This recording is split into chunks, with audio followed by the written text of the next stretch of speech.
A kú déédé àsìkò yìí, kókó inú ìwé ìròyìn la mú wá fún yín láti inú àwọn ìwé ìròyìn ilẹ̀ Nàìjíríà. Orúkọ tèmi ni Ọmágbémisọ́lá Ọmọlọ́gọ̀mádẹ àìjẹran ẹdán. Ààrẹ Bọ́lá Tinubu ti bu ọwọ́ lu wíwọ́gi lé ọ̀pọ̀ gbèsè tí iléeṣẹ́ epo NNPCL jẹ sí àpò ìjọba àpapọ̀. Ó fẹ́ẹ̀ tó $1.42 billion àti $5.57 trillion tí wọ́n wọ́gi lé lẹ́yìn àdéhùn láàrin àwọn méjèèjì.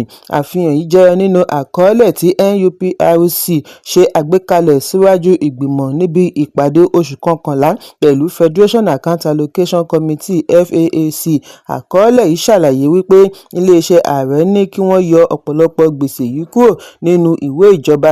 Ìgbésẹ̀ yìí ń wáyé lákòókò tí àjọ yìí ń làkàkà àti bá revenue projection fún ọdún pàdé gẹ́gẹ́ bí ìròyìn ṣe jábọ̀. Ẹ̀kúnrẹ́rẹ́ ìròyìn wà nínú ìwé ìròyìn Punch tó jáde lónìí.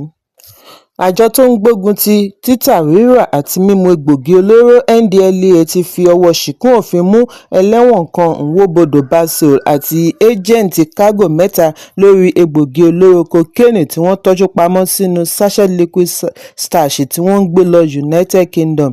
Àjọ NDLEA ní pásù márùndínlọ́gọ́rin 75 tí ìwọ̀n wọn gbé 1.50 kìlógíráàmù ni wọ́n rí gbà láti factory sealed cold water stash níbi ìkẹ́rùsí pápákọ̀ òfurufú Muritala Muhammed Ìkẹjà, ìpínlẹ̀ Èkó. Nínú àtẹ̀jáde àná láti ọwọ́ alukoro àjọ NDLEA Fẹ́mi Babáfẹ́mi ni wọ́n ti ṣàlàyé wípé ẹ́jẹ̀ǹtì kágò mẹ́ta Jubril Hassanat, Kúkú Olúwaṣẹ́gun àti Igwe Jane ní ọwọ́ tó ní ọjọ́ àbámẹ́ta ogúnjọ́ oṣù kejìlá ọdún 2025. Ìwádìí ni ó tọ́ka Nwobodo, ẹni ọdún mẹ́tàdínlógójì 37, tí wọ́n mú lọ́jọ́ kejì níbi ó ti ń ṣe fàájì kan ní Ìkẹjà níbi ó ti lọ pàdé ọ̀rẹ́bìnrin rẹ̀. Babáfẹ́mi ní àkọọ́lẹ̀ àjọ wọn ṣe àfihàn wípé wọ́n ti mú Nwobodo rí ní ọdún 2023 lórí ẹ̀sùn egbògi olóró tí wọ́n tọ́jú pamọ́ sínú ike ìyẹ̀fun custard powder containers tí wọ́n ń gbé lọ ìlú London kí wọ́n tó fi ojú rẹ̀ ba ilé-ẹjọ́ gíga. Adájọ́ rán lọ ẹ̀wọ̀n ọdún 5 tàbí owó ìtanràn mílíọ̀nù $7 àti iṣẹ́ ìlú fún oṣù kan 1 month community service tí ó bẹ̀rẹ̀ ní ọjọ́ 4 oṣù kejìlá ọdún 2023. Ó san owó yìí kò pẹ́ ni ó fi padà sídìí iṣẹ́ ìwà ọ̀daràn kan náà. Ẹ̀kúnrẹ́rẹ́ ìròyìn wà nínú ìwé ìròyìn Punch tó jáde lónìí.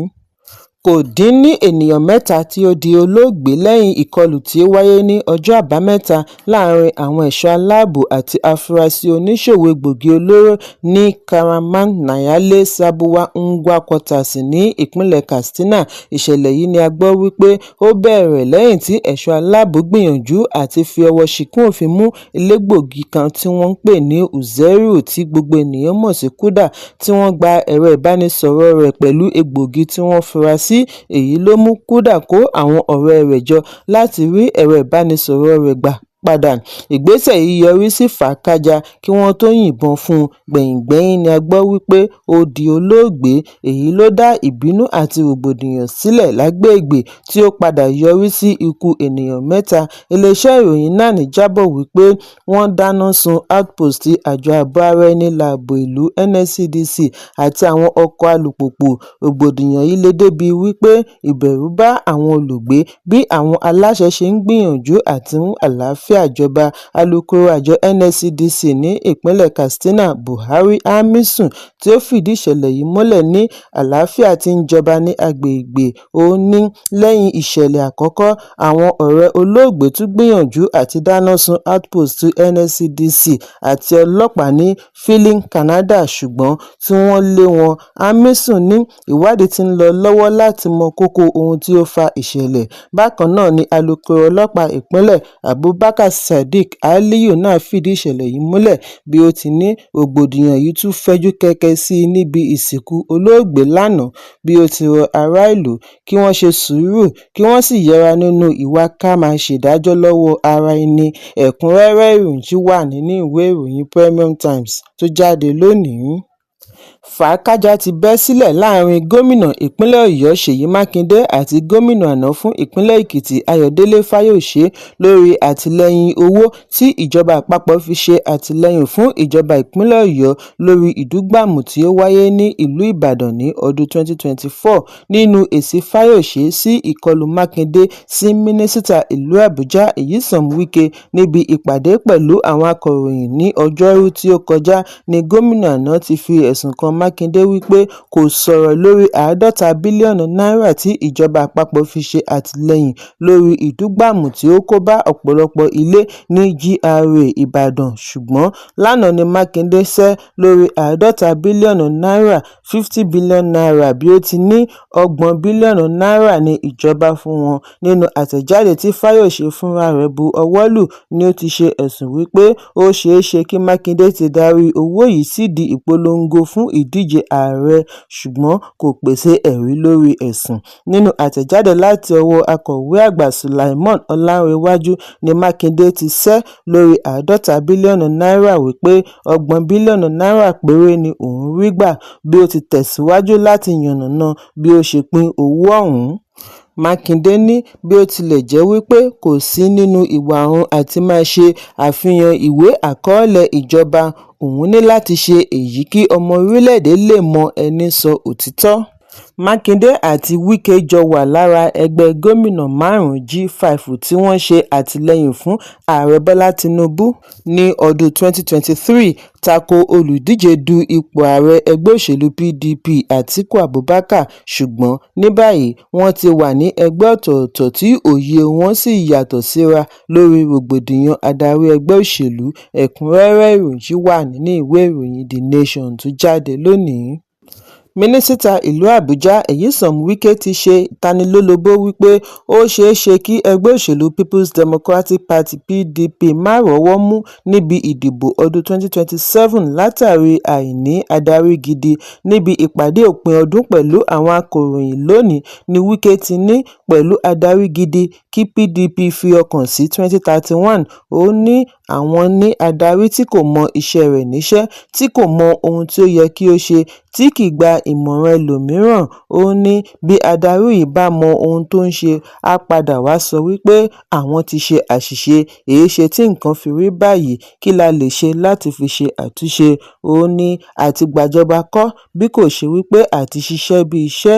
Bí ìṣèjọba bá ní agbára, wọ́n gbọ́dọ̀ ṣe àgbéyẹ̀wò. Mínísítà ní PDP ṣì lè padà bọ̀ sípò láti gba agbára bí àwọn adarí bá ṣiṣẹ́ wọn bí iṣẹ́, nítorí kò sí ohun tí kò ṣeé ṣe bí àfojúsùn bá ti wà. Èyí ń wáyé bí Wike ṣe àfihàn wípé òun kó ipa pàtàkì láti mú kí gómìnà ìpínlẹ̀ Ọ̀yọ́ Ṣèyí Mákindé di gómìnà ní ọdún 2019. Wike ṣàlàyé wípé Mákindé di gómìnà lẹ́yìn tí òun pẹ̀lú àwọn adarí PDP pèsè ààyè sílẹ̀ fún un ní ìpínlẹ̀ Ọ̀yọ́. Wike sọ èyí ní bí ó ti ń fèsì sí ẹ̀sùn Mákindé lórí mílíọ̀nù kan dọ́là nígbà tí ó wà ní iléèwé amòfin Law School. Wike ní nígbà tí òun díje fún tíkẹ́ẹ̀tì ààrẹ ìbò abẹ́lé PDP, Mákindé kò dá $1,000. Bákan náà ni ó ní òun ti rí ẹni wọ́n fún ní iṣẹ́ mílíọ̀nù kan dọ́là tí ẹnikẹ́ni kò sì sọ ohunkóhun nípa rẹ̀. Wike fi kún wípé ìbínú frustration ló mú Mákindé máa ṣìwàwù. Mákindé fẹ́ di ààrẹ, kò sì ní ìgboyà láti lahùn fún ẹgbẹ́. Kò sí ohun tí ó burú nínú kí a gba èrò gidi. Òṣèlú kì í ṣe iṣẹ́ agbaṣẹ́ṣe kọ̀ǹtrátọ̀ pẹ̀lú Shell tàbí MTN. Ó yàtọ̀ gédégédé. Ìgbà wo ni Ṣèyí dénú òṣèlú? Ìbínú ló ń mú ṣìwàwù, èyí sì lè ba nǹkan jẹ́. Bákan náà ni Wike sẹ́ lórí ọ̀rọ̀ tí Mákindé sọ wípé òun á di PDP mú fún ààrẹ Bọ́lá Tinubu. Wike ní irọ́ tí ó jìnnà sí òótọ́ ni èyí. Ó ní kò sí ìjíròrò tí ó jọ irúfẹ́ ẹ̀sùn bẹ́ẹ̀. Wike ní níbo ni àwọn ti ṣe ìpàdé, kí ni kókó ìpàdé tí ó máa mú òun sọ wípé òun á di PDP mú fún ààrẹ. Èéṣe tí Mákindé kò fi lọ sọ fún ẹgbẹ́ láti ọjọ́ yìí wá.